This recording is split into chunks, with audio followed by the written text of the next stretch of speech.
Bab 616 Anak terlantar. Dengan suara, bang, yang memekakkan telinga, layar cahaya yang disambar petir ungu hancur berkeping-keping. Bersamaan dengan itu, energi hitam melonjak di dalam bangunan hitam itu, dan sosok-sosok menjulang yang tak terhitung jumlahnya muncul darinya. 40 sosok di depan sangat tinggi, memancarkan aura kuat alam surgawi. Bunuh! Raungan memekakkan telinga meletus saat Simu dan para kapten dari 30 regu, tubuh mereka bersinar dengan cahaya warna-warni, menyerbu ke arah energi hitam seperti bintang jatuh. Di belakang mereka, hampir 300 murid aliansi mengikuti dari dekat, tangan mereka bersinar, menghunus berbagai senjata dan harta magis, menyerbu ke arah klan iblis hitam dengan energi pedang secepat kilat. Begitu Simu mendarat, lebih dari 10 sosok hitam dengan cepat mengelilinginya. Mereka adalah anggota klan iblis hitam yang mengenakan sirah hitam legam, menghunus pedang hitam dan kapak raksasa. Gerakan mereka diiringi oleh energi iblis yang berputar-putar dan aura yang mengancam. Pemimpinnya adalah seorang pria kekar yang diselimuti rune iblis. Saat rune-rune ini berkelebat, sebuah kepala dan dua lengan dengan cepat muncul dari tubuhnya. Kedua kepala itu membuka mulut lebar-lebar, menyemburkan dua sinar hitam energi iblis yang melesat ke arah Simu. Kilatan cahaya hitam muncul di tangan Simu, dan tongkat besi ruyinya pun terwujud. Ia menggenggamnya, dan api menyembur dari tubuhnya. 3 lidah api beterbangan dan menyelimuti tongkat itu. Suara mendesing tajam terdengar saat bayangan tongkat yang besar dan berkobar menyapu, menghancurkan dua sinar hitam yang menghalangi jalannya. Kemudian, dengan suara dentuman keras, iblis hitam berkepala 2 dan berlengan 4 itu mencoba mempertahankan diri dengan senjata iblisnya, tetapi dihempaskan oleh kekuatan yang luar biasa. Simu tidak berhenti, ia menerjang maju dengan tongkatnya, jatuh terguling di udara, api di tubuh dan tongkatnya langsung berubah menjadi kabut biru pekat. Ia mengangkat tongkatnya yang panjang ke atas, lalu membantingnya ke tanah. Dengan ledakan yang memekakkan telinga, tongkat besi ruyi menghantam tanah. Cahaya biru cemerlang meletus, dan riak-riak cahaya biru menyebar, menyelimuti sekitar selusin iblis hitam. Para iblis hitam merasa seolah-olah terjebak di rawa, tubuh mereka menjadi sangat lamban, dan bahkan energi iblis mereka hampir tidak mampu menembus riak-riak biru tersebut. Saat itu, kilatan cahaya hitam muncul di tangan kanan Simu, lalu lenyap seketika. Suara mendesis terdengar, sekitar selusin iblis hitam langsung diselimuti kabut tebal, wujud mereka membeku di tempat. Dengan beberapa desisan, cahaya merah menyala. Lebih dari 10 jimat merah tua menempel pada sekitar selusin patung es, lalu meledak dengan kilatan cahaya merah. Dalam sekejap mata, lebih dari 10 iblis hitam hancur menjadi debu. Semua ini, meskipun tampak panjang, hanya membutuhkan 2 atau 3 tarikan napas. Simu tiba-tiba berbalik dan menyerang sekelompok iblis hitam lain yang tak jauh darinya.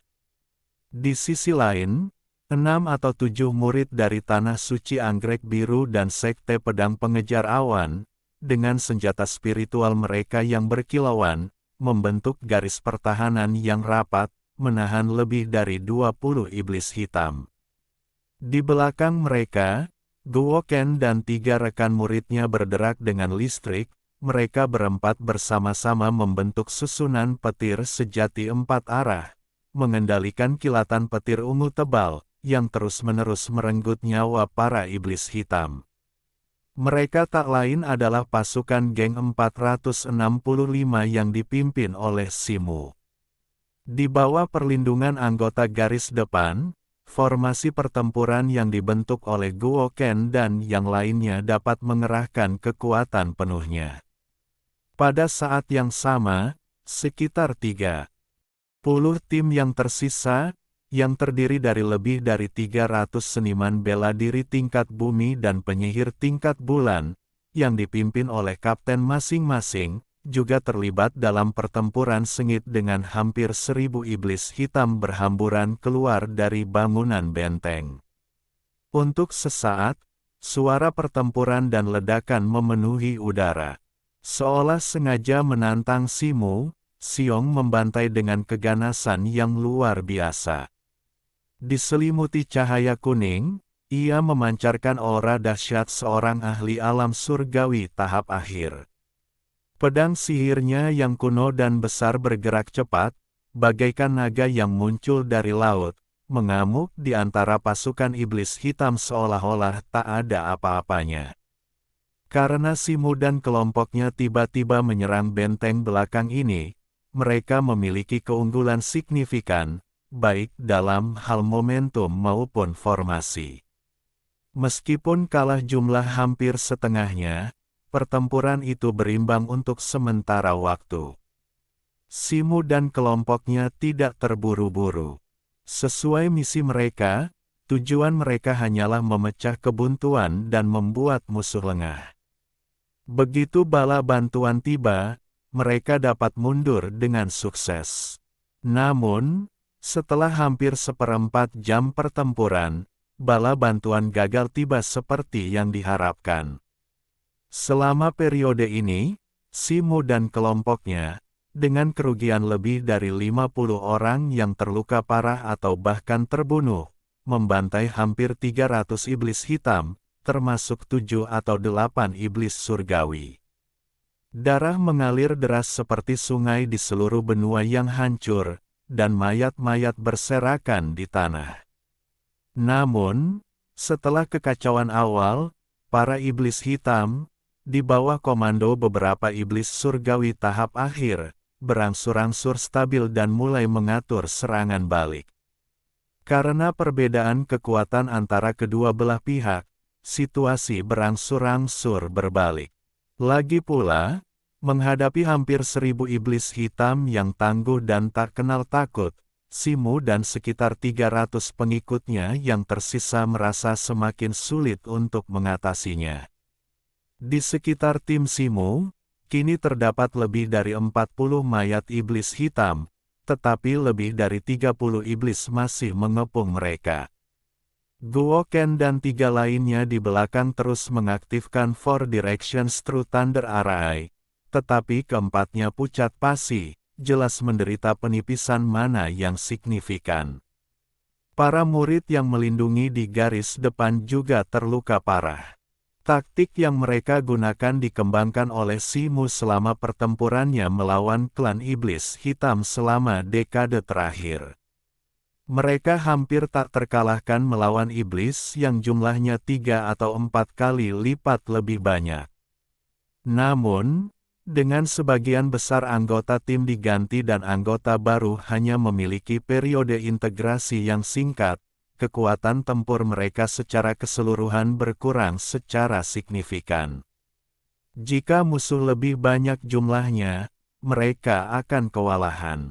Tak jauh dari sana, Simu menyadari kesulitan timnya, tetapi ia tak bisa bergegas menolong karena dikepung oleh 3 iblis hitam alam surgawi.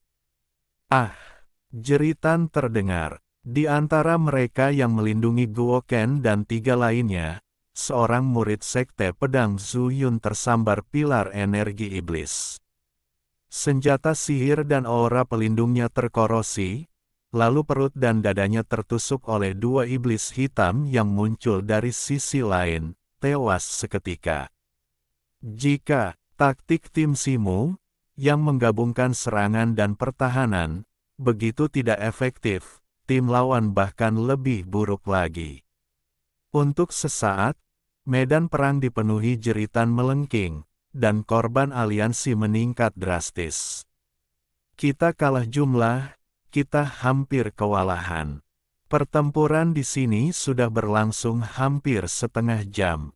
Ini wilayah iblis hitam, begitu bala bantuan mereka tiba, kita tamat.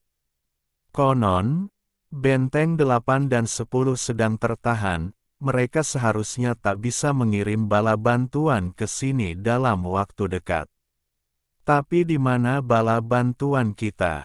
Kenapa mereka belum datang? Ya, di mana bala bantuannya? Medan perang aliansi terus-menerus dikepung oleh klan iblis hitam, K. Keraguan mulai menyebar di antara berbagai regu. Saat itu, perubahan mendadak terjadi. Kabut hitam yang luas tiba-tiba melonjak dari bidang bintang yang jauh dari benteng, dan puluhan aura kuat yang merinding terpancar dari sosok-sosok bayangan itu. Simu langsung tercengang, menunjukkan ekspresi tak percaya. Ini, bala bantuan dari benteng ke-10 klan iblis hitam. Tidak mungkin bala bantuan klan iblis hitam tiba dalam waktu sesingkat itu selain dari benteng ke-10 terdekat. Itu bala bantuan klan iblis hitam. Bukankah dua benteng terdekat seharusnya ditutup? Bagaimana mungkin ada bala bantuan? Kapten Si, sepertinya ada yang tidak beres. Guoken dengan cepat mengirimkan suaranya kepada Simu dan bertanya. Jangan panik, fokuslah pada pertahanan. Mungkin ada yang tidak beres di pihak aliansi. Aku akan menghubungi kapal perang pembunuh tersembunyi untuk datang dan memberikan dukungan. Simu sedikit mengernyit dan berkata, Hehe, bala bantuan kita sudah tiba. Waktunya balas menyerang. Serang. Jangan biarkan satu pun lolos. Seorang iblis surgawi tahap akhir terkekeh sinis dan berteriak. Mendengar ini, para iblis hitam yang mengepung meraung marah. Energi iblis mereka melonjak, dan serangan mereka menjadi semakin ganas. Di saat yang sama, Simu mengayunkan tongkat panjangnya, menyerang dua iblis surgawi, sambil secara bersamaan mencoba menghubungi kapal perang, Hidenton. Namun, setelah beberapa saat, ekspresinya semakin muram. Entah mengapa, ia mencoba menghubungi Han Yi di kapal perang Hidenton menggunakan indera ilahinya, tetapi tidak menemukannya sama sekali.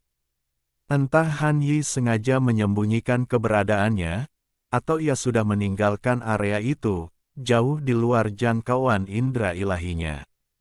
Sementara itu, suara para kapten surgawi mulai bergema. Apa yang terjadi? Han Yi tidak bereaksi sama sekali. Mungkinkah dia menemukan bala bantuan musuh dan melarikan diri sebelumnya? Lalu apa yang harus kita lakukan? Tanpa kapal perang, kita mustahil melakukan perjalanan jauh melintasi medan bintang. Simu mengerutkan kening, firasat buruk merayapi hatinya. Saat itu, token emas di tubuhnya tiba-tiba menyala. Ia mengambilnya dan melihat sederet karakter kecil muncul di atasnya. Semua kapten, dengarkan, rencananya telah berubah. Kalian harus bertahan di benteng nomor 9. Setelah tim lain menghancurkan benteng 8 dan 10, kami akan bertemu dengan kalian untuk memusnahkan iblis di sini. Siapapun yang pergi tanpa perintah akan dihukum sesuai hukum militer. Setelah membaca ini, urat-urat di dahi Simu menonjol, dan luapan amarah membuncah di hatinya. Ini sama sekali bukan perubahan rencana. Kemungkinan besar Tetua Mo memang berniat menggunakannya sebagai umpan sejak awal, untuk memancing iblis hitam dari benteng 8 atau 10 ke benteng 9, sehingga para ahli tingkat Sein dapat memimpin pasukan mereka untuk merebut dua benteng yang pertahanannya lemah. Lagi pula, dari sudut pandang strategis, kedua benteng itu lebih berharga daripada benteng ke-9. Si rubah tua Molineux, kita telah dikhianati. Siong Tu meraung dari tak jauh. Pada akhirnya, yang akan kita dapatkan hanyalah bala bantuan musuh. Aliansi telah memperlakukan kita seperti pion yang bisa dibuang, memerintahkan kita untuk bertahan di tempat ini dan menunggu bala bantuan, tetapi kenyataannya, mereka hanya menggunakan kita sebagai umpan untuk memancing iblis hitam dari benteng ke-8 dan ke-10. Para kapten lainnya juga mengumpat keras, jelas telah menerima instruksi yang sama dari token mereka. Sekitar 200 anggota tim yang tersisa akhirnya mengerti, wajah mereka memucat. Bab 617 Rute. Tidak, kita tidak bisa hanya duduk di sini dan menunggu kematian. Kita harus melarikan diri secepat mungkin. Teriak seseorang, dan aliansi menjadi kacau balau. Namun, tak seorang pun memimpin, dan tak seorang pun berani melarikan diri dari medan perang sendirian. Aku tak akan mati sia-sia di sini. Xiong Tu mengumpat dengan marah. Sebuah cahaya berkelebat di tangannya, dan ia memanggil senjata sihir terbang yang panjang dan ramping, menyerupai pesawat ulang-alik. Senjata itu berkilauan dengan cahaya, dan berbagai rune bersinar dengan kecemerlangan keemasan, jelas merupakan harta sihir terbang berkualitas tinggi. Ia melompat ke atasnya, dan kekuatan spiritualnya melonjak. Pesawat ulang-alik di bawahnya melesat maju, dan dalam sekejap mata, ia terbang menjauh dari benua yang hancur tempat pos terdepan nomor 9 berada. Simu memperhatikan kepergian Xiong Tu, matanya berkedip beberapa kali. Ia menoleh ke Guo Ken dan yang lainnya dan berkata, "Ayo mundur juga, Kapten Si, tanpa kapal perang, bagaimana kita bisa menempuh jarak jauh di lautan bintang batu terapung ini dengan tangan kosong?" Seorang murid sekte pedang Zuyun berkata dengan ekspresi sedih, "Kita tidak perlu khawatir tentang itu sekarang. Ayo kita pergi dari sini dulu." Begitu iblis hitam di pos 10 dan pos 9 membentuk gerakan menjepit, kita tidak akan bisa melarikan diri meskipun kita mau, kata Simu. Setelah itu, ia melambaikan tangannya, memanggil kereta terbang bulu rohnya, dan berubah menjadi seberkas cahaya biru, membubung ke langit. Melihat ini, Guo Ken dan yang lainnya segera memanggil artefak sihir terbang mereka sendiri, berubah menjadi seberkas cahaya pelangi untuk mengikuti Simu.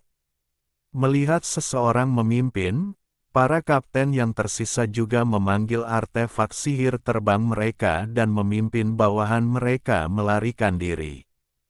Keriuhan suara meletus di pos 9, saat lebih dari 100 berkas cahaya menyala.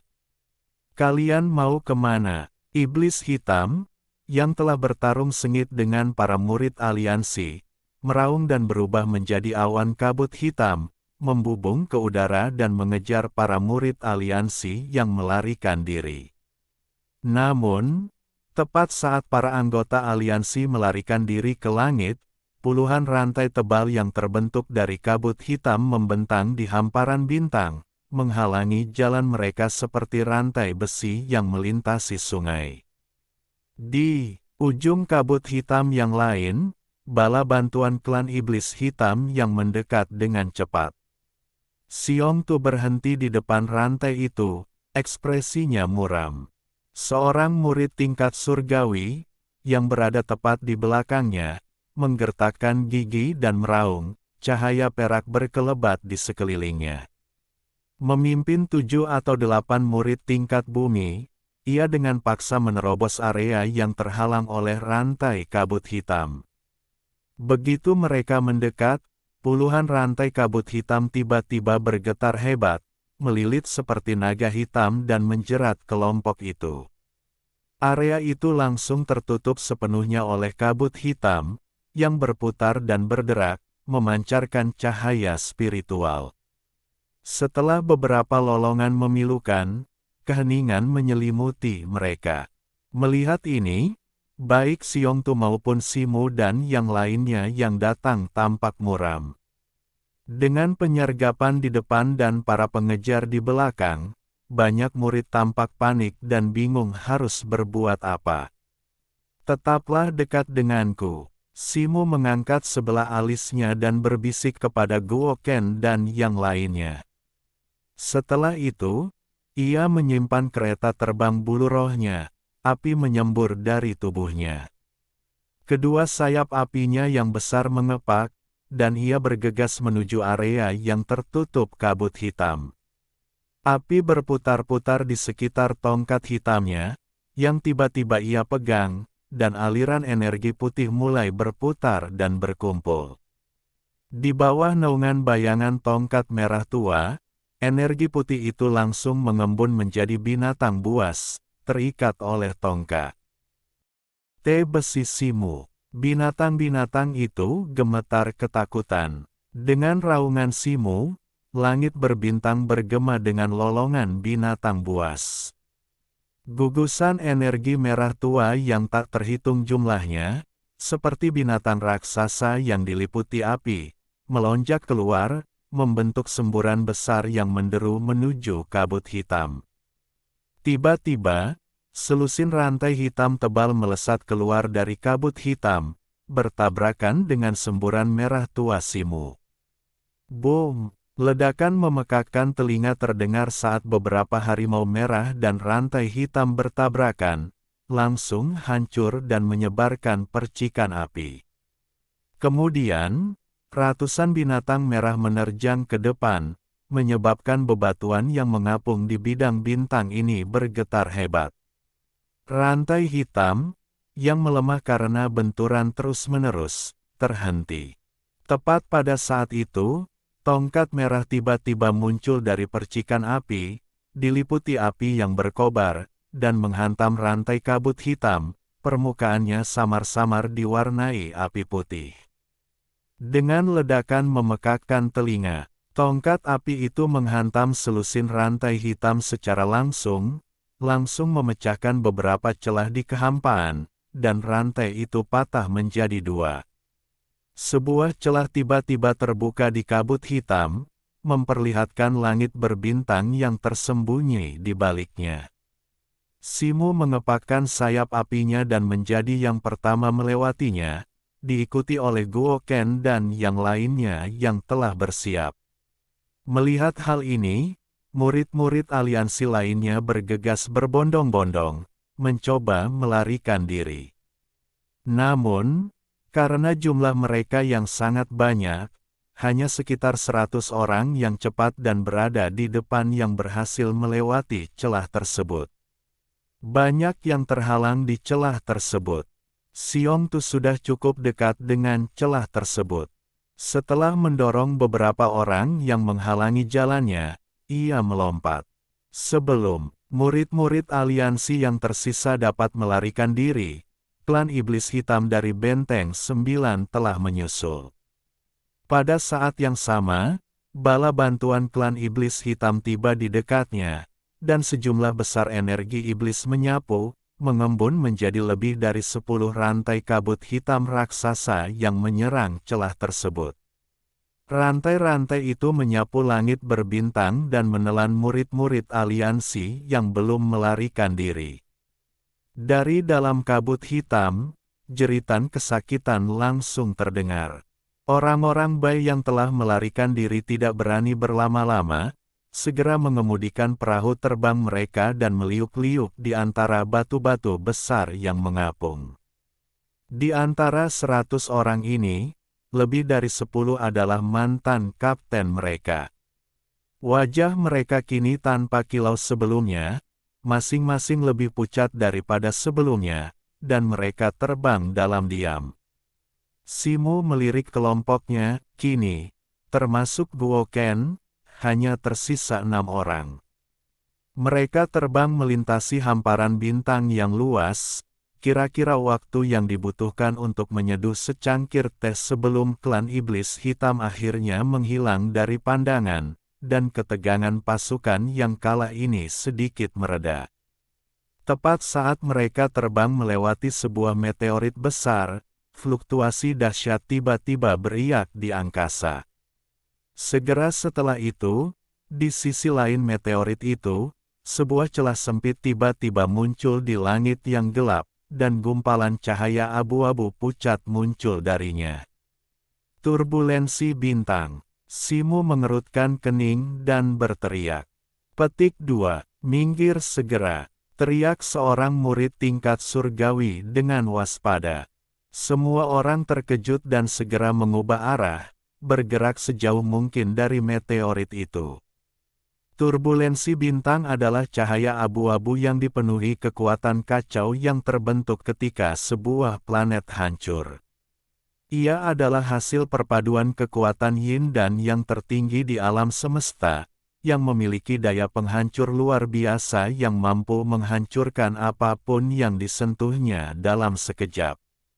Artefak terbang biasa bahkan tak mampu mendekatinya, kecuali mengemudikan kapal perang sekaliber Silver Moon, memasuki medan bintang yang dilintasi turbulensi bintang sama saja dengan bunuh diri. Namun, hal itu tidak umum di bidang bintang, dan kemunculannya tidak dapat diprediksi, seringkali muncul tiba-tiba dan menghilang dengan cepat. Sayangnya, Simu dan kelompoknya menemukannya di sini. Meteorit raksasa itu, setelah bersentuhan dengan cahaya abu-abu, langsung berubah menjadi debu dengan bunyi, puff, lembut, seperti kristal es yang bertemu dengan matahari yang terik. Saat meteorit itu hancur, fluktuasi spasial semakin intensif, membentuk pusaran abu-abu di langit berbintang, memancarkan gaya tarik yang luar biasa. Mereka yang baru saja terbang menjauh langsung merasakan gaya sobek yang kuat, kecepatan mereka langsung melambat. Beberapa murid tingkat bumi bahkan kehilangan kendali atas kapal terbang mereka dan tanpa sadar mundur. Melihat salah satu anggota timnya ditarik mundur, Simu segera mengulurkan tangan dan meraihnya, mendorongnya ke depan untuk menghindari tarikan pusaran tersebut. Tiga lainnya tidak seberuntung itu, mereka ditarik mundur oleh gaya sobek, tersapu ke dalam pusaran, dan hancur menjadi debu. Tidak seperti yang lain, Simu merasa seolah-olah ada kekuatan di dalam dirinya yang beresonansi dengan pusaran abu-abu di langit berbintang. Ia tidak merasakan gaya sobek atau tarikan, sebaliknya, ia merasakan kekuatan di dalam dirinya berputar perlahan bersama pusaran itu. Setelah beberapa saat, pusaran abu-abu itu perlahan berhenti berputar dan akhirnya menghilang. Kelompok itu menghela napas lega, tetapi suasana menjadi semakin muram. Semua orang tetap diam dan kembali terbang. Kira-kira seperti secangkir teh, saat mereka terbang, seseorang berseru. "Lihat, bukankah itu Hidden Assassin?" Menatap ke arah suara itu, mereka melihat sebuah kapal perang kecil berlabuh di samping pecahan planet. Permukaannya dipenuhi rune rumit dan berkilauan terang, itulah kapal perang Hidden Assassin. Para murid aliansi sangat gembira, dan segera 20 atau 30 murid tingkat bumi dengan bersemangat terbang menuju kapal perang Hidden Tone. Guoken hendak bergerak ketika Simu menangkapnya dan menghentikannya. Ia tertegun sejenak, lalu melihat masih ada lebih dari 50 orang di sekitarnya, termasuk para kapten, berdiri diam dan menonton tanpa terburu-buru. Ia kemudian mengerti apa yang sedang terjadi. Xiong Tu, di sisi lain, melihat pemandangan ini dan berhenti terbang, menatap dingin ke arah kapal perang Hidden Tone. Tepat ketika 20 atau 30 orang itu bergegas menuju kapal perang, seberkas cahaya langsung bersinar dari pecahan planet di sebelahnya. Layar cahaya putih keperakan perlahan memudar, memperlihatkan sosok ratusan anggota klan iblis hitam. Melihat ini, mata Simu berkedut tanpa sadar. Bala bantuan dari Pos 8 telah berhasil menyusul mereka dan bahkan mencegat kapal perang Hidenton, yang dapat menyembunyikan jejaknya. Kalau terus begini, aku khawatir tidak ada yang akan lolos. Biarkan murid-murid alam surgawi yang tersisa memimpin tim, membentuk 3 kelompok kecil, dan menerobos secara terpisah, saran Simu dengan kilatan di matanya. Meskipun orang-orang ini enggan berpisah, mereka tahu bahwa tetap bersama hanya akan mengakibatkan kehancuran total, sementara berpisah mungkin menawarkan secercah harapan. Jadi, sekitar 30 orang yang tersisa dibagi menjadi 3 kelompok, masing-masing dipimpin oleh 3 atau 4 murid alam surgawi. Tim Simu terdiri dari anggota aslinya, dan Xiongtu bahkan meminta untuk bergabung dengannya. Mengingat urgensi situasi dan mengingat kekuatan Xiongtu jauh melampaui murid alam surgawi lainnya, Simu tidak terlalu memikirkannya dan setuju. Bab 618 Terobosan tersebar. Ketiga kelompok itu segera berpencar dan mulai melarikan diri ke 3 arah berbeda. Beberapa mil jauhnya, 20 atau 30 orang yang bergegas menuju kapal perang Hidden Assassin benar-benar kewalahan oleh gerombolan Black Demon yang padat, bahkan tak sempat berteriak. Tepat ketika Simu dan kelompoknya yang terdiri dari 20 orang lebih baru terbang kurang dari 1 mil, energi hitam melonjak dari benua terapung yang pecah di dekatnya, dan pasukan Black Demon yang terdiri dari sekitar 100 orang menyerbu ke depan, menghalangi jalan mereka. Melihat ini, Simu segera melirik 2 kelompok lain yang berjarak beberapa mil dan mendapati bahwa mereka juga telah dihadang. Di antara Black Demon yang mendahului Simu dan kelompoknya, tanda iblis di lehernya bersinar dengan cahaya merah keemasan, dan kulitnya dipenuhi luka sayatan. Anehnya, tidak ada darah yang mengalir dari luka sayatan ini. Sebaliknya, tulang-tulang putih, seperti taji tulang, menembus kulitnya dan muncul dari tubuhnya, lalu melengkung dan menutupi anggota tubuhnya. Semua tulang rusuknya telah menyembul dari dadanya, menutupinya seperti pelindung dada tulang putih.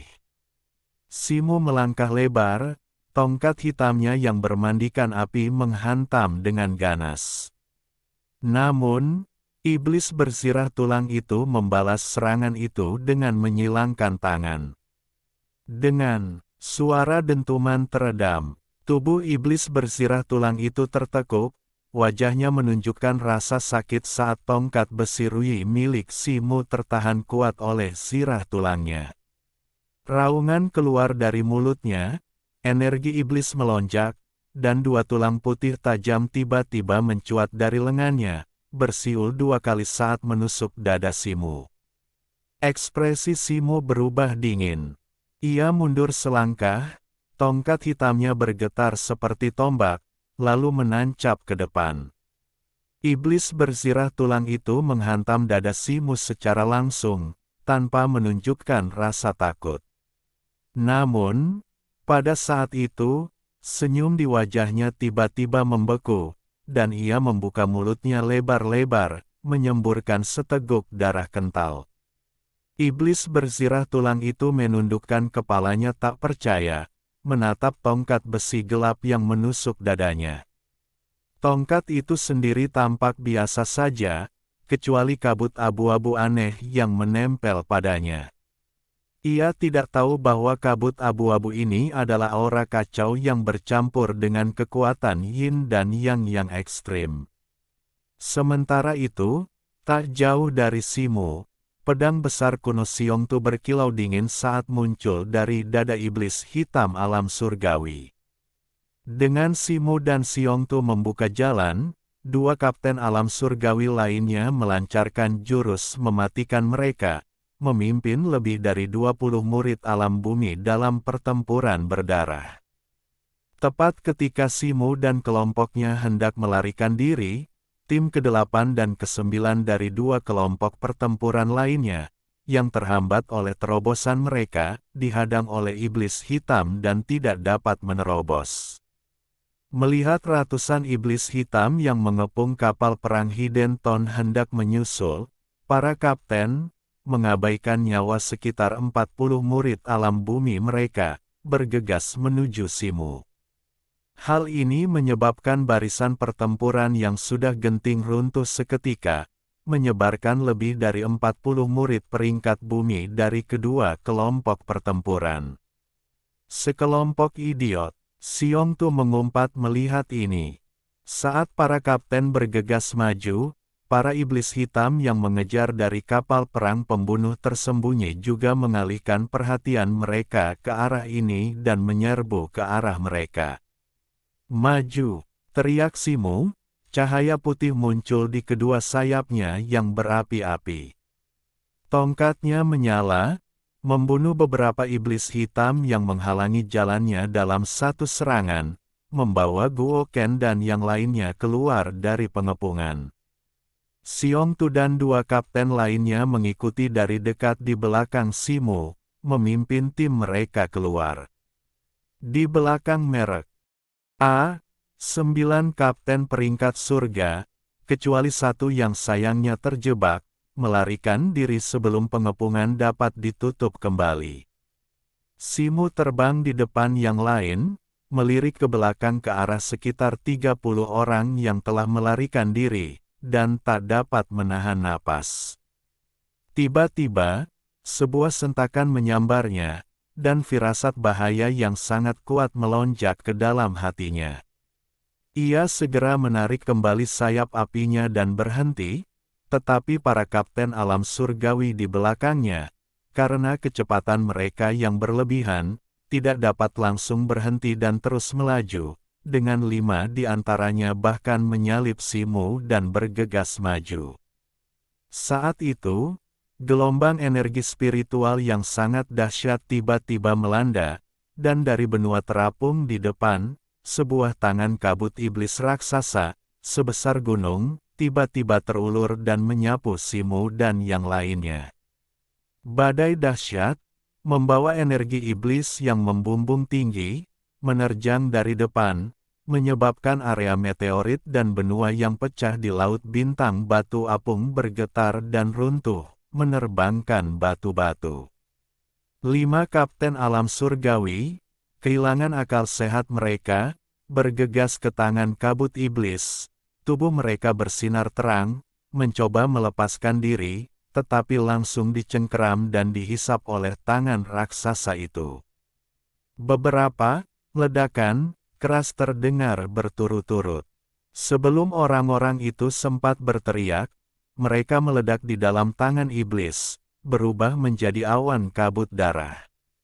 Meskipun Simu dan kelompoknya tidak menyerbu ke dalam jangkauan tangan iblis, mereka tetap tersapu seperti buluh tak berakar oleh sisa kekuatan badai raksasa, tersebar ke segala arah. Dia hanya melihat kepala salah satu murid sekte Li Chen timnya terbentur meteorit, langsung hancur seperti semangka matang. Guo Ken dan 2 orang lainnya tak terlihat. Sayap-sayap berapi Simu menari-nari di tengah badai saat ia mengulurkan tangan dan meraih meteorit di dekatnya, nyaris tak mampu menahan diri. Ia menatap tajam ke depan dan melihat seorang pria jangkung, hampir setinggi 5 zang, dengan otot-otot menonjol dan tanda-tanda iblis yang pekat menutupi tubuhnya, berdiri di atas meteorit itu. Simu ngeri, pria ini memiliki 3 kepala di lehernya dan 6 lengan di tubuhnya, memancarkan aura mengerikan yang jelas menunjukkan bahwa ia adalah makhluk tingkat Sein. Saat ke-6 lengannya bergerak, semburan energi hitam melesat keluar, berubah menjadi telapak tangan iblis yang mencengkeram dan menghancurkan mereka yang mencoba melarikan diri di antara reruntuhan. Hati Simu berdebar kencang melihatnya. Tanpa sepengetahuannya, lawannya tak lain adalah Xiao Yao, panglima besar klan iblis hitam yang bertugas di sana. Kepala Xiao Yao sedikit menoleh, tatapannya menyapu sekeliling sebelum akhirnya tertuju pada Simu. Simu merasakan indera ilahi yang kuat menyapunya, dan jantungnya menegang. Ia kemudian melihat keenam mata di tiga kepala Xiao Yao sedang menatapnya. Gerakannya terhenti, menghentikan sementara pengejarannya terhadap orang-orang yang melarikan diri. Simu. Saat itu, Simu tiba-tiba mendengar seseorang memanggilnya. Menoleh ke samping, ia melihat tiga sosok menempel di meteorit raksasa tak jauh darinya. Selain Xiongtu yang sedang berbicara, ada dua murid alam surgawi. Orang ini adalah ahli tingkat Sein, jauh melampaui kemampuan kita. Aku punya cara untuk menerobos, tapi aku butuh bantuanmu, kata Xiongtu melalui telepati ketika melihat Simu menatapnya. Bantuan apa? Jawab Simu. Saat orang ini menyerang kita, kau bantu aku menahannya sejenak, dan aku akan mencoba menerobos blokadenya dalam satu gerakan. Xiongtu menambahkan melalui telepati. Saat kelompok itu berkomunikasi secara telepati, tubuh besar Xiao Yao berputar, melangkah maju dengan langkah lebar, dan langsung menutupi puluhan kaki, menyerbu ke arah Simu. Kita tahan mereka sebentar, cepat, kata Simu segera. Setelah itu, Simu dan dua lainnya terbang lebih dulu, menuju Xiao Yao. Ketiga kepala Xiao Yao sedikit berkedut, masing-masing menatap tiga orang di depan mereka. Keenam matanya berkilat, dan keenam tangannya membentuk segel tangan rahasia, sementara ia mengucapkan mantra yang samar. Kabut hitam tebal melonjak dari tubuhnya, berputar dan bergulir di langit berbintang, dengan cepat mengembun menjadi tangan hitam raksasa yang mencakup segalanya, yang menekan Simu dan yang lainnya seperti gunung yang runtuh. Begitu melihat tangan hitam ini, mereka bertiga segera mengaktifkan kekuatan spiritual mereka sepenuhnya, tangan mereka bersinar terang. Salah satu dari mereka, dengan gerakan pedang, memunculkan pedang terbang ungu yang dengan cepat mengembang di udara menjadi pedang cahaya raksasa, selebar sekitar 10 zang, menyerbu ke arah telapak tangan raksasa hitam itu. Yang satunya, dengan suara mendesing, melepaskan gelombang api biru di sekujur tubuhnya, dan dengan lambaian tangannya, roda api raksasa yang diselimuti api biru berputar dan melesat maju. Simu menggenggam gada besi rui merah menyala miliknya erat-erat, lengannya sedikit berputar, dan setelah gada itu berputar beberapa kali, tornado energi merah menyala meraung dari ujungnya. Boom! Suara gemuruh terdengar saat tiga sinar cahaya menghantam telapak tangan raksasa hitam itu secara berurutan, menyebabkannya bergetar hebat. Meskipun gagal menangkisnya, mereka untuk sementara menghentikan momentum ke bawah. Boom! Telapak tangan raksasa hitam itu tiba-tiba meledak. Simu sedikit terkejut, tetapi kemudian alisnya berkerut lagi.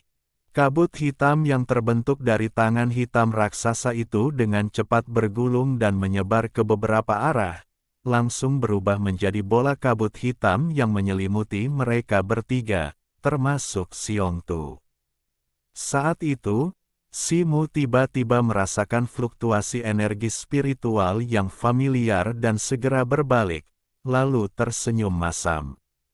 Ia melihat tubuh Xiongtu kini seputih giok, dengan api putih menyala-nyala, jelas sedang berlatih teknik mendalam 9 revolusi, dan jelas telah mencapai tahap pertama penguasaan. Raung! Xiongtu tiba-tiba meraung dengan keras, otot-ototnya menggembung, dan bulu-bulu halus di kulitnya yang terbuka tiba-tiba mulai memanjang, menjadi tebal dan keras. Dalam waktu singkat, sosok Xiongtu tumbuh hingga hampir setinggi 6 zang, berubah menjadi seekor beruang perang putih. Raung! Beruang perang putih itu meraung, dan mengayunkan cakarnya, menghancurkan sebuah meteorit berdiameter sekitar 10 zang di depannya, membuatnya terbanting ke tirai hitam di sampingnya. Segera setelah itu, beruang kutub itu, dengan keempat kakinya, menyerbu ke arah itu dengan niat membunuh. Ia baru menempuh jarak 100 kaki ketika kaki belakangnya tiba-tiba mendorong sebuah meteorit raksasa, mendorongnya ke udara. Api putih menyembur dari kedua kaki depannya, ujungnya yang tajam menembus tirai hitam. Kaki hitam raksasa itu tiba-tiba menarik diri, mencoba meraihnya. Namun, sebelum sempat menutup celah itu, beruang itu meraung ke langit, cakarnya merobek tirai hitam hingga menganga. Saat robekan itu muncul, tubuh Xiao Yao yang tinggi bergetar hebat, dan setetes darah kental yang tipis dan hampir tak terlihat mengalir dari sudut mulutnya di sisi kiri kepalanya. Melihat ini, Simo dan dua lainnya tak berani ragu, sosok mereka berkelebat saat mereka bergegas keluar melalui celah itu. Xiong Tu mengikutinya dari dekat dan bergegas keluar. Setelah berlari sebentar dalam wujud beruang putih, tubuhnya tiba-tiba menyusut kembali ke ukuran aslinya, dan ia menaiki perahu terbang untuk mengejar Simo dan yang lainnya. Bab 619 membungkam. Simo, Xiong Tu, dan 3 orang lainnya telah melarikan diri melalui lautan batu bintang yang mengambang selama 2 jam penuh. Simo, di atas perahu terbang berbulu rohnya, berjalan bersama 3 orang lainnya, matanya berkilau kemasan. Menoleh ke belakang, tidak melihat siapapun di lautan batu bintang yang luas, ia akhirnya merasa sedikit lega. Kita seharusnya aman sekarang. Ayo cari tempat untuk beristirahat, kata Xiong Tu. Saran ini langsung disetujui oleh Simo dan 2 orang lainnya. Tanpa kapal perang kelas sihir untuk melindungi mereka dari kekuatan korosif kekacauan medan bintang, dan dengan pelarian yang panjang, kekuatan fisik dan energi sejati mereka telah sangat terkuras, mereka semua kelelahan. Keempatnya terbang maju beberapa saat lagi, lalu menemukan sebuah meteorit yang agak besar dan mendarat.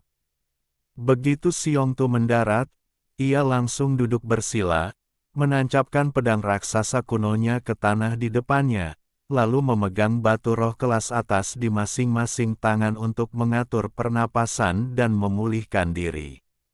2 orang lainnya menemukan ruang terbuka yang bersebelahan tak jauh di sebelah kanan Xiong Tu dan duduk.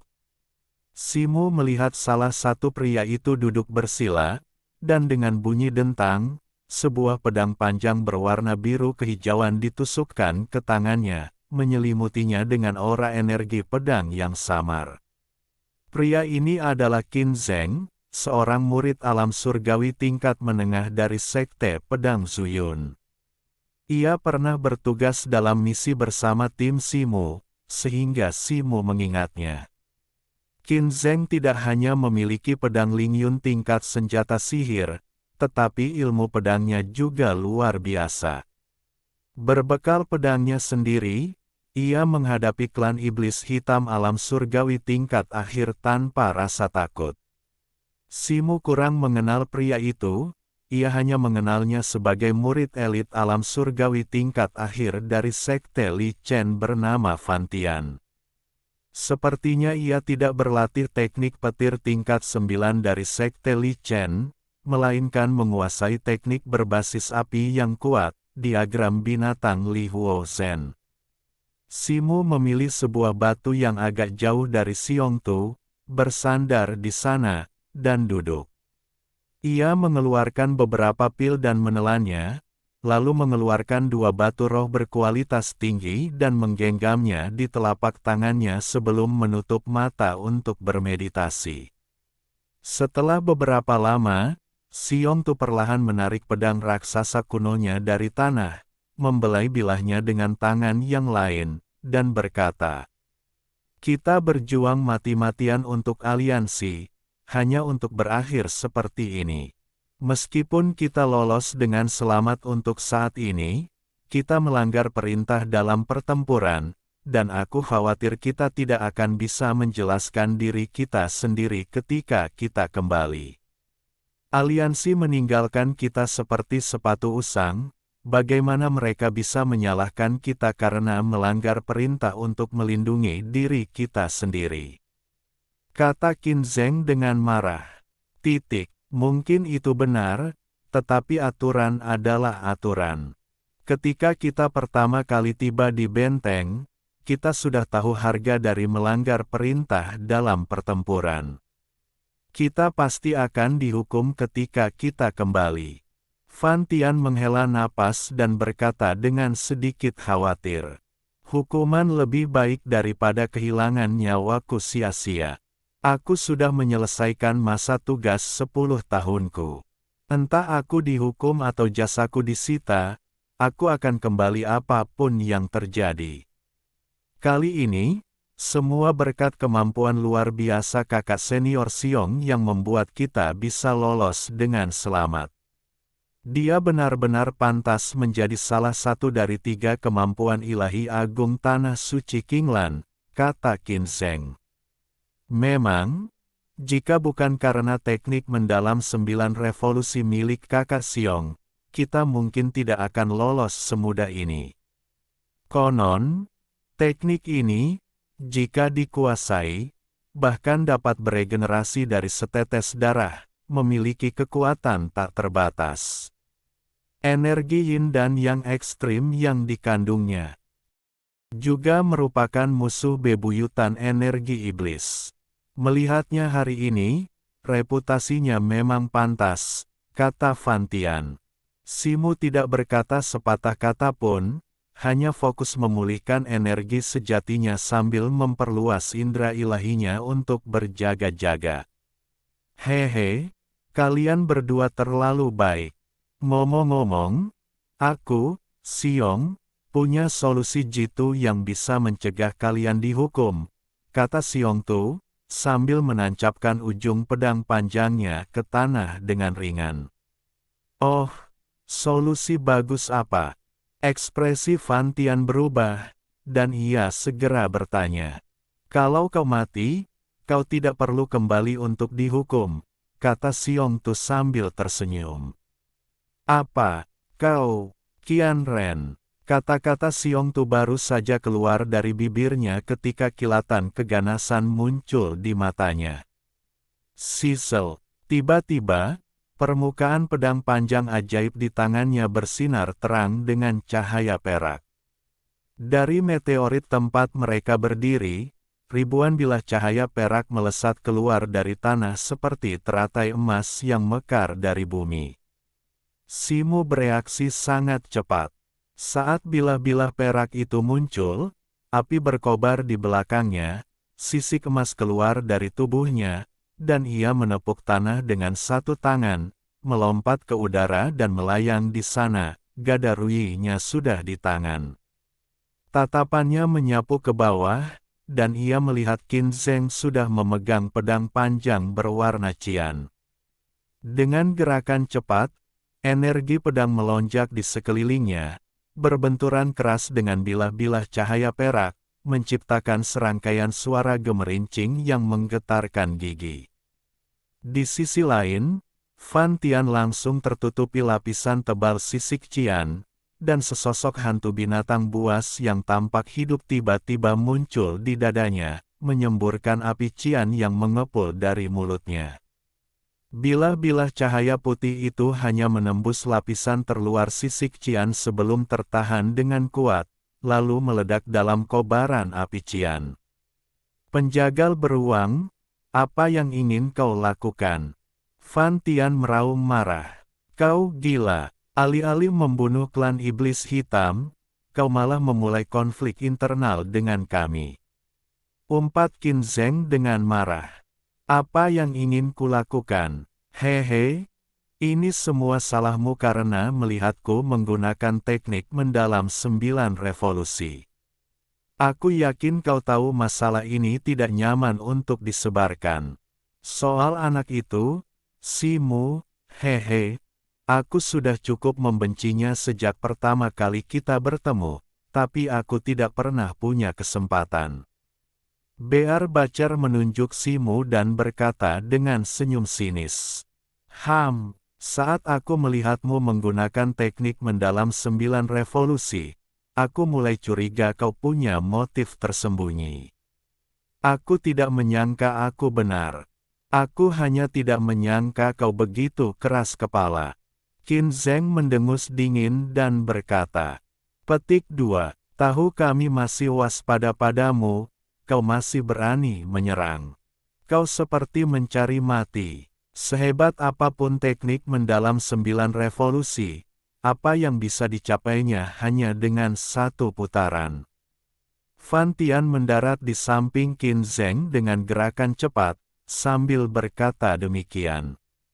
Hehe, kalau begitu, biarkan kau merasakan kekuatan sejati dari sebuah teknik mendalam. Kata Xiong Tu dengan arogan. Begitu selesai berbicara, kakinya bergerak cepat, melompat beberapa meter ke depan. Otot-otot lengannya tiba-tiba menggembung, menjadi sangat tebal. Ia mengangkat pedang raksasanya tinggi-tinggi di atas kepala dan menebas Qin Zheng dan rekannya dengan ganas. Cahaya putih redup bersinar dari pedang raksasa kuno di tangannya, yang darinya melesat cahaya pedang putih sebesar pavilion, dikelilingi aliran energi putih yang berputar-putar dan bersiul di sekitarnya. Kekuatan yang tertinggi. Bahkan dari kejauhan, Simu merasakan aura panas yang intens menyapunya, seluruh tubuhnya terbakar dengan panas yang tak tertahankan. Namun, di masing-masing tangannya, ia masih memegang batu roh kelas atas, satu merah dan satu biru, permukaannya berkilauan dengan cahaya spiritual. Ekspresi Qin Zheng langsung berubah serius, dan niat pedang yang tak terlukiskan dan dahsyat muncul dari tubuhnya, seolah-olah ia telah menjadi satu dengan pedang panjang di tangannya. Kemudian, pedang panjang di tangannya bersinar terang dengan cahaya biru, dan dengan jentikan pergelangan tangannya, teratai pedang biru yang tak terhitung jumlahnya terbang keluar, berputar cepat saat mereka bertemu dengan cahaya pedang putih. Kemanapun mereka lewat, kekosongan itu terkoyak oleh retakan. Tangan Fan Tian juga bergerak cepat, dan hantu binatang biru di dadanya tiba-tiba membengkak dan terbang, berdiri dengan gagah seperti binatang raksasa yang melahap surga. Mulutnya yang menganga menyemburkan aliran api biru, yang mengembun menjadi roda api biru raksasa seukuran gunung, menderu dan berputar, menerangi separuh langit dengan warna biru yang kabur. Roda api biru raksasa itu, bersama dengan teratai pedang biru yang tak terhitung jumlahnya, melesat menuju bilah cahaya putih raksasa yang mendekat. Beku, dengan teriakan nyaring, Xiong Tu melepaskan semburan energi spiritual dari permukaan pedang raksasa kunonya. Kemudian, serangkaian rune misterius yang menyilaukan muncul di permukaan bilah putih itu, berputar-putar dan mengintensifkan cahaya putih yang sudah pekat. Sebuah ledakan memekakkan telinga bergema. Simu, yang berdiri di udara, juga merasakan getaran di sekujur tubuhnya. Ia melihat cahaya putih melonjak di pedang raksasa kuno itu, seperti gigi bergerigi, membelah roda api biru raksasa menjadi dua. Teratai pedang biru yang luar biasa runtuh di bawah cahaya putih yang menyilaukan. Dalam sekejap mata, hanya cahaya putih menyilaukan yang tersisa di antara langit dan bumi. Qin Zheng dan rekannya, harta magis mereka hancur, mengalami serangan balasan. Tubuh mereka menggigil, dan mereka batuk seteguk darah. Sebelum mereka bisa bergerak lebih jauh, mereka dilalap api putih pedang itu. Keduanya mengeluarkan jeritan terakhir mereka sebelum dibakar menjadi mayat hangus oleh api putih yang mengepul. Dari saat Xiongtu bergerak hingga kematian Qin Zheng dan Fan Tian, meskipun ceritanya panjang, sebenarnya hanya butuh 2 atau 3 tarikan napas. Simu menatap dingin Xiongtu, tidak bergerak selain masih memegang batu roh di tangannya. Cahaya putih yang memenuhi dunia menghilang, menampakkan sosok Xiongtu dengan jelas. Pola roh di permukaan pedang raksasa kuno di tangannya telah meredup. Simu, aku sebenarnya telah mewaspadaimu, menunggumu bergerak. Jika kau bergabung dengan mereka berdua, kau mungkin masih punya secercah harapan. Namun, aku tidak menyangka kau begitu bodoh sampai tidak melakukan apa-apa. Xiongtu menoleh ke arah Simu dan berkata, "Membunuhmu tidak berarti bergabung dengan orang lain," kata Simu dengan tenang. Kata-kata yang keterlaluan. Xiongtu meraung mendengar ini, menggenggam pedang raksasanya erat-erat. Lapisan cahaya putih terang menyelimuti bilah pedang itu, dan seluruh auranya melonjak. Kemudian, sosoknya melesat, tiba-tiba melompat beberapa kaki jauhnya, tepat di bawah Simu. Tebasan menembus langit. Xiongtu meraung, pinggangnya terpelintir, pedang raksasanya menebas ke atas ke arah Simu di udara. Api putih berbentuk bulan sabit melesat keluar, menghanguskan udara di sekitarnya dengan suara mendesis, disertai gumpalan asap putih yang mengepul. Simu menyipitkan mata, sayapnya yang berapi-api mengepak saat ia mundur, lalu tiba-tiba mengepakkan sayapnya, mengangkat tinju kanannya, dan menukik ke bawah, melayangkan pukulan kuat ke arah Xiongtu. Boom! Sebuah tabrakan dahsyat terdengar. Tinju kanan Simu bertabrakan dengan bayangan pedang api putih Xiongtu. Aliran energi putih yang tak terhitung jumlahnya langsung berhamburan di udara. Bayangan pedang api putih dan bayangan tinju itu berbenturan sesaat sebelum hancur dan menghilang. Mata Xiongtu melebar saat ia menatap tinju kanan Simu, wajahnya dipenuhi rasa tak percaya. Tinju kanan Simu berubah menjadi hitam pekat, tampak seperti kristal hitam, dan sama sekali tidak terpengaruh oleh hantaman pedang api putihnya. Kekuatan Yin tertinggi. Aku tidak menyangka kau begitu tertutup, nak. Kau juga telah mengembangkan teknik mendalam 9 revolusi dan bahkan menguasai revolusi kedua.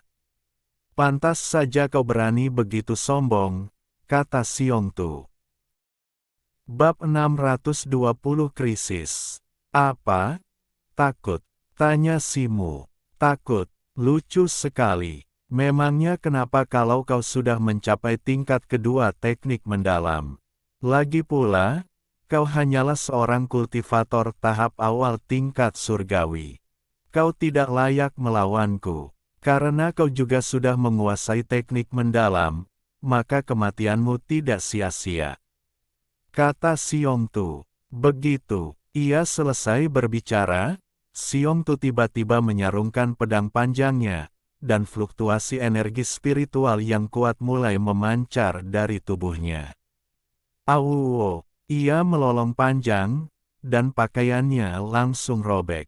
Otot-ototnya menggembung dengan cepat, dan suara krek dari tulangnya terdengar keras. Bulu-bulu halus di kulitnya dengan cepat menjadi lebih tebal dan panjang. Dalam waktu singkat, ia berubah menjadi seekor beruang raksasa setinggi hampir 10 sang. Bahkan saat berdiri di tanah, kepalanya sudah setengah kepala lebih tinggi dari Simu, yang sedang terbang di udara. Tidak seperti sebelumnya, separuh tubuh beruang raksasa itu berwarna putih bersih, sementara separuhnya lagi hitam pekat. Oh, juga di tingkat kedua. Mata Simu berkilat, dan ia bergumam pada dirinya sendiri. Aku, Xiongtu, memiliki garis keturunan beruang Haotian binatang surgawi. Bagaimana mungkin kau, manusia rendahan, bisa dibandingkan denganku? Beruang raksasa itu menatap Simo dan berbicara dalam bahasa manusia.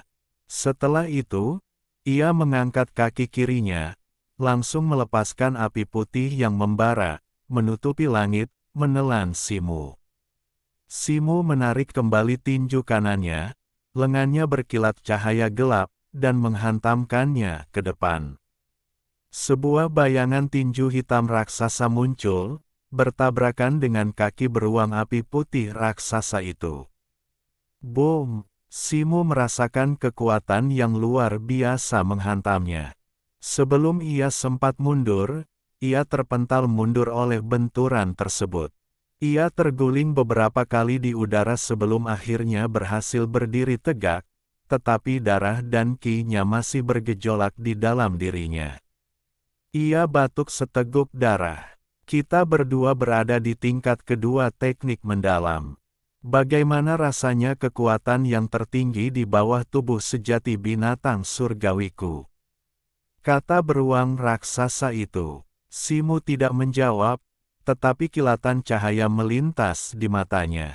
Sayapnya tiba-tiba berubah menjadi hitam dan putih, dengan gumpalan energi kacau yang tercampur halus di dalamnya, dan auranya melonjak beberapa kali lipat. Tidak, yin dan yang dalam satu, ini adalah kekuatan tahap ketiga dari teknik mendalam, bagaimana mungkin? Seru beruang raksasa itu terkejut. Simo mengabaikan beruang itu, dan kedua lengannya, satu hitam dan satu putih, tiba-tiba terentang ke depan, mengalirkan kekuatan yin dan yang tertinggi. Sebuah riak muncul di udara, dan dua tangan raksasa muncul dari udara tipis. Tangan kiri diliputi api putih, sementara tangan kanan berkilauan dengan cahaya hitam. Simo menyatukan kedua tangannya di depannya seolah-olah sedang melakukan ritual Buddha, 10 jarinya bersentuhan, dan kedua tangan raksasa di udara itu bertabrakan dengan gerakannya. Dengan ledakan yang keras, api putih dan cahaya hitam bercampur di udara, menembus dan saling mencabik, akhirnya berubah menjadi pusaran kabut abu-abu. Saat pusaran kabut abu-abu terbentuk, ia mulai berputar cepat, berubah di udara menjadi bola kabut hitam putih seukuran kepala, melesat ke arah beruang raksasa itu bagai kilat. Melihat ini, kilatan ganas melintas di mata beruang raksasa itu, tubuhnya berkobar dengan cahaya hitam putih. Ia mengangkat kedua cakarnya yang besar secara bersamaan, menghantam bola kabut hitam putih itu.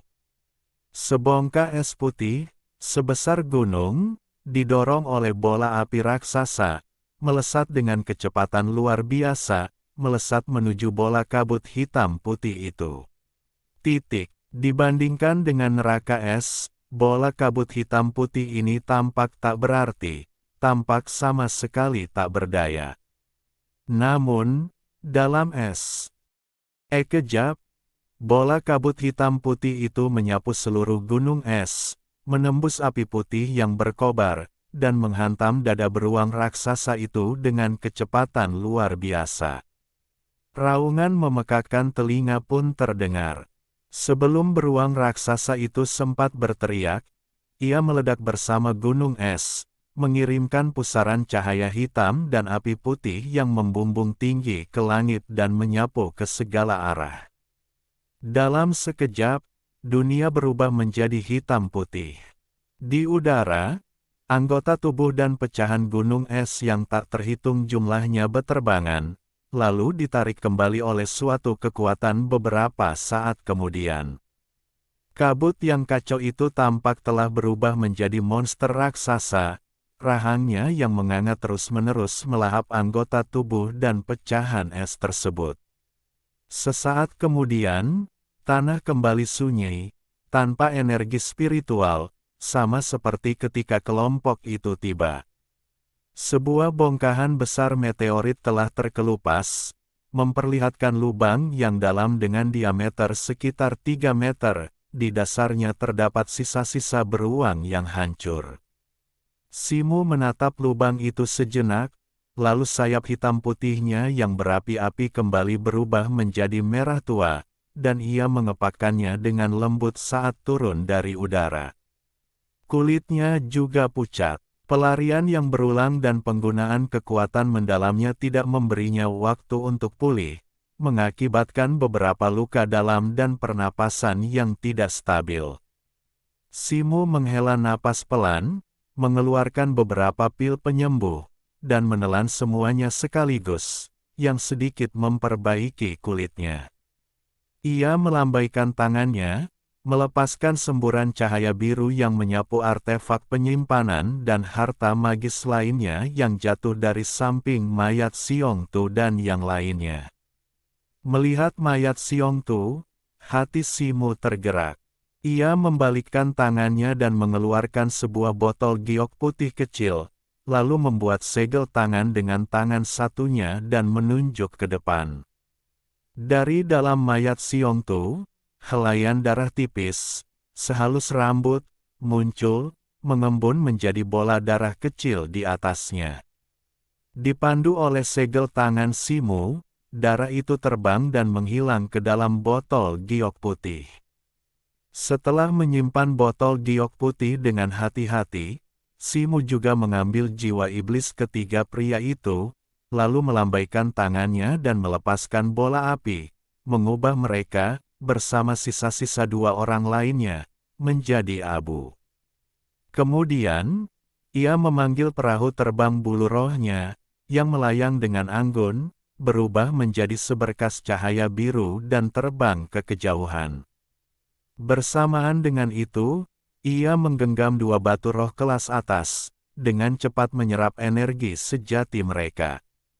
Namun, sesaat sebelum ia terbang jauh, seberkas cahaya hitam melesat ke arahnya dengan kecepatan luar biasa dari medan bintang gelap di belakangnya. Cahaya hitam ini bergerak dengan kecepatan yang mencengangkan, dengan cepat menutup jarak ke Simu, sekaligus melepaskan tekanan yang mengerikan dan menyesakkan. Ekspresi Simu berubah drastis. Meskipun ia tidak bisa melihat sosok di dalam cahaya yang menghilang itu, ia familiar dengan tekanan ini. Sosok itu adalah ahli klan iblis hitam tingkat Sein yang sama dari sebelumnya. Tanpa ragu, ia tiba-tiba berbalik, dan sepasang sayap api raksasa muncul di belakangnya. Kekuatan yang tertinggi dari lengan kirinya melonjak ke dalam sayap api, seketika melebarkannya beberapa kali lipat, memancarkan cahaya putih yang menyilaukan dan membakar. Saat berikutnya, sayap api itu terbentang, dan tubuh Simu berubah menjadi cahaya putih, menghilang ke kejauhan. Dalam sekejap, ia berada beberapa mil jauhnya, dan dalam sekejap lagi, cahaya putih yang menghilang itu telah menjadi titik putih belaka. Menghadapi makhluk transenden yang beberapa tingkat di atasnya, ia tak lagi peduli untuk menyembunyikan apapun. Energi yang begitu murni, teknik mendalam 9 revolusi. Di dalam cahaya hitam, mata Xiao Yao berkilat saat ia menatap cahaya putih yang memancar dari wujud Simu. Aku tak menyangka akan bertemu seseorang. Yang menguasai teknik mendalam 9 revolusi sambil membasmi beberapa hinaan. Teknik ini adalah musuh bebuyutan klan iblis hitamku, jadi aku tak bisa membiarkanmu lolos. Pikiran Xiao Yao berkecamuk, dan cahaya hitam di sekelilingnya melonjak saat ia melesat menuju Simu. Simu menyalurkan energi yang murninya, memasukkannya ke dalam sayap apinya dengan kecepatan luar biasa. Segala sesuatu di sekitarnya menjadi kabur, semuanya tampak berlalu begitu cepat. Meskipun kecepatannya telah mencapai tingkat yang luar biasa, cahaya hitam pelarian Xiao Yao bahkan lebih cepat, dan jarak di antara mereka semakin mengecil. Simu tak kuasa menahan erangan dalam hati, tetapi di medan bintang batu terapung yang luas ini, terlepas dari pecahan benua yang pecah dengan berbagai ukuran dan meteorit, jalannya praktis mulus. Dalam waktu kurang dari setengah batang dupa, jarak di antara mereka hanya 7 atau 8 mil. Tiba-tiba, Xiao Yao membuka mulutnya, dan dengan suara mendesis, seberkas cahaya hitam setebal ember melesat keluar, menyambar kehampaan bagai guntur, menuju Simu. Jantung Simu berdebar kencang. Ia bisa dengan jelas merasakan kekuatan mengerikan yang terkandung dalam seberkas cahaya hitam ini. Jika ia terkena pukulan seperti itu, ia mungkin akan terluka parah, bahkan mungkin terbunuh. Saat pikirannya berpacu, sayap berapi di punggungnya tiba-tiba terbentang, permukaannya berkilauan dengan cahaya putih, dan tubuhnya langsung bergeser puluhan kaki ke samping, nyaris menghindari serangan itu. Namun, tubuh terbangnya juga berhenti. Tak jauh di depannya, seberkas cahaya hitam menyambar, dan sosok Xiao Yao muncul, menghalangi jalannya. Wajah Simu berubah sangat buruk rupa. Meskipun kekuatannya saat ini cukup untuk membuatnya tak kenal takut melawan ahli alam surgawi manapun, dan ia bahkan mampu melawan seorang seniman bela diri kesempurnaan agung alam surgawi yang telah setengah jalan menuju alam suci. Kekuatan seorang ahli alam suci yang telah membentuk embrio suci jauh berbeda dari seorang seniman bela diri alam surgawi, dan jelas di luar kemampuannya untuk melawan. Manusia nakal, karena kau telah mengolah teknik mendalam 9 revolusi, maka kau adalah musuh bebuyutan klan iblis hitamku. Bersiaplah untuk mati. Xiao Yao mencibir, rune iblisnya bersinar, dan gumpalan awan hitam yang besar muncul. Dengan suara, "Wus!" sebuah tangan hitam besar terulur dari awan hitam, meraih Simu.